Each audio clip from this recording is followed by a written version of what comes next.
Ils m'ont coupé la main plusieurs fois. Faites comme ça, et c'est comme une lame de rasoir. C'est votre animal de compagnie? Pas exactement. C'est mon ami. Il y avait même un pingouin qui n'aimait pas l'eau. C'est une chose assez incroyable. Bonjour Monsieur Reynaud, je suis Olivier de Film Actu à Paris. Bonjour Olivier. Très enchanté de pouvoir discuter avec vous. C'est un prénom important, Olivier. Ah ouais, pourquoi? Ça parle des Baux-de-Provence et des oliviers. C'est vrai, tout à fait. C'est très important pour moi. L'olivier, c'est le symbole de l'éternité. C'est mon père, l'olivier, pour moi.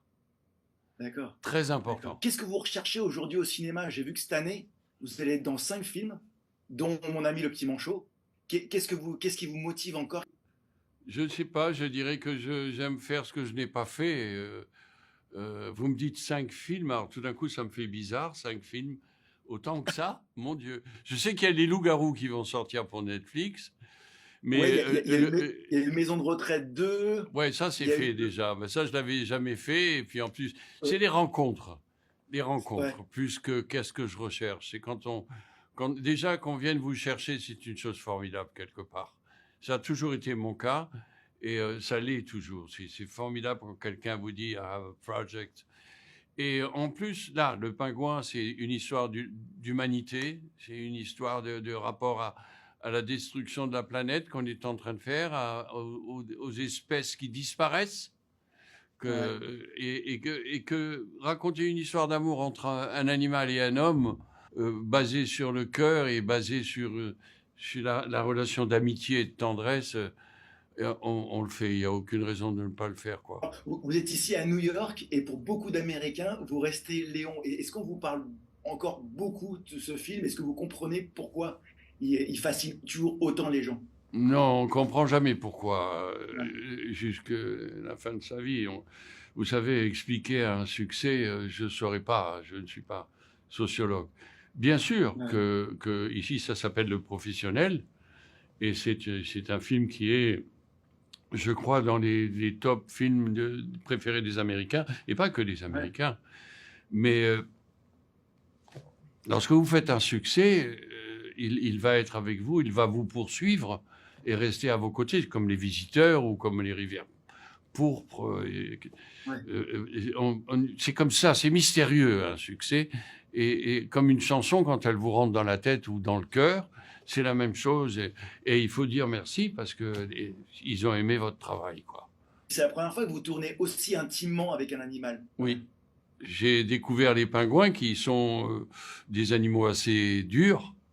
Leur vie est très dure. C'est pas du tout un animal domestique. Voilà. C'est une sorte de relation d'égal à égal. Parce qu'ils ont un bec extrêmement fin, qui peut très vite vous couper comme une lame de rasoir. Si vous l'attrapez d'une manière un peu trop violente ou que les choses ne se font pas avec... Ouais, moi, ils m'ont coupé la main plusieurs fois où j'ai été un peu brusque dans la scène. Faites comme ça, et c'est comme une lame de rasoir. C'est pas du tout romantique dans ma tête, un pingouin. C'est dur. On mène une vie dure, on nage, on va chercher à bouffer, on marche des kilomètres. Je suis très impressionné par le pingouin. Donc il y a plusieurs pingouins qui ont joué le rôle de Dim Dim, c'est ça? Voilà, il y en avait 10. C'est des pingouins qui venaient de Patagonie. Il y avait donc une équipe argentine qui était là. Vraiment des gens qui faisaient très attention, très respectueux. Il y avait même un pingouin qui n'aimait pas l'eau. C'est une chose assez incroyable. Donc, voilà. Ben oui, c'est vrai. J'ai découvert beaucoup de choses sur les pingouins, quoi. Comment est-ce qu'on joue avec un pingouin quand on est acteur? Il faut savoir être patient, il faut savoir réagir quand il fait les bons gestes. Comment ça fonctionne? C'est ça, exactement. Vous venez de le dire. La base, c'est de l'habituer à votre présence parce qu'il n'aime que ses concitoyens. Ce n'est pas un animal qui est heureux comme le chien ou le chat à passer son temps avec les humains. Il aime ses concitoyens, donc il se groupe. Il va tout de suite se toucher, se mettre ensemble avec un contact les plumes contre les plumes. C'est un oiseau au départ, hein.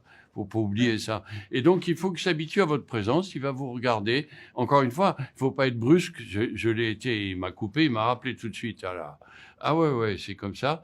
Et la patience. Parce qu'il y a des moments où il veut pas. Et donc, on s'en rend compte au bout de 2, 3, 4 mouvements il va pas. Il veut pas. Alors à ce moment-là, on le ramène tranquillement. Il faut pas le presser non plus. Il va pas trop vite. C'est vraiment un vrai partenaire, quoi. Concernant vos films américains, est-ce que vous avez regardé les suites, par exemple, de Mission Impossible? Est-ce que c'est quelque chose qui vous a intéressé? Pas vraiment. Vous savez, moi, on m'a posé la question dans l'interview d'avant, est-ce que je garde des films? Je garde pas les films. Je garde les personnes avec qui j'ai travaillé. Ouais. Il faut vraiment me croire. Je comprends que l'on s'approprie un film parce que c'est fait pour ça. Une chanson, un livre, c'est fait pour donner aux autres. J'ai fait mon travail, mais moi, je reste avec la rencontre. Moi, c'est la rencontre du compositeur, de l'acteur, ça peut être la maquilleuse, ça peut être le metteur, c'est le producteur. C'est comme vous, dans votre vie, quand vous rencontrez quelqu'un autour de votre travail, vous restez ou non avec cette personne-là, quoi. Voilà. Et ça sera, à la fin de ma vie, ça sera des visages et des personnes qui resteront et pas les films. En parlant de rencontre, quel est le meilleur conseil que vous ayez eu et qui vous l'a donné? Je me souviens que mon premier film, j'étais habillé en policier sur la place de la Concorde, c'est Clair de femme de Costa Gavras avec Yves Montand et Romy Schneider. Et le directeur de la photo, je crois que c'était un très grand directeur de la photo argentin, qui m'a vu arriver. J'étais mince, maigre à l'époque. Je passais d'ailleurs l'après-midi à donner des conseils à tout le monde sur la place de la Concorde, parce que tout le monde me prenait pour un flic et j'étais très heureux d'être dans la peau du personnage. C'est vrai ça. Et il m'a dit, ne marche pas vite quand tu te déplaces. Ne marche pas vite, parce que tu perds du poids. Du poids du personnage. Et c'est un conseil qui m'est resté. Je me suis dit, oui, c'est vrai. Et lorsque j'ai travaillé avec Roberto Benigni, on a l'impression qu'il ne marche pas par terre quand il se déplace, c'est parce qu'il va à toute vitesse et ça facilite le côté de perdre du poids et de s'envoler. Ça m'est resté dans la tête, ce conseil-là. Merci beaucoup pour votre temps, en tout cas. Merci à vous. Beaucoup. Bonne journée. À vous aussi, bonne journée. Merci bien.